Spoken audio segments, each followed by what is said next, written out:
গোল করলেন, আর সেই গোল নিয়ে পুরো বিশ্বের বিজ্ঞানীরাও গবেষণা শুরু করলেন। কি আশ্চর্য হচ্ছেন? আশ্চর্য হবারই কথা। যদিও ফুটবল নিয়ে বিজ্ঞানীদের কোনো মাথা ব্যথা নেই, তবে বিজ্ঞান আছে সবকিছুতেই।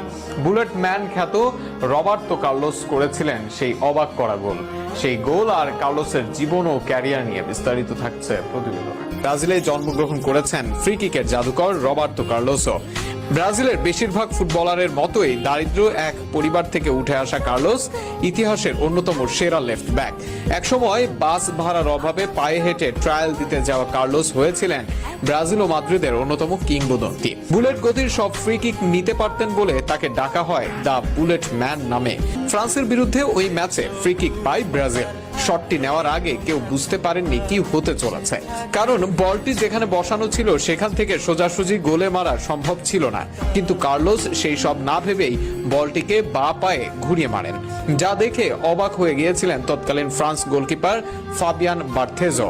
দেখে মনে হয়েছিল বলটি কর্নার ফ্ল্যাগের দিকে যাবে, কিন্তু সবাইকে অবাক করে বলটি বিপরীত দিকে ঘুরে পোস্টের গা ঘেঁষে গোলে ঢুকে যায়।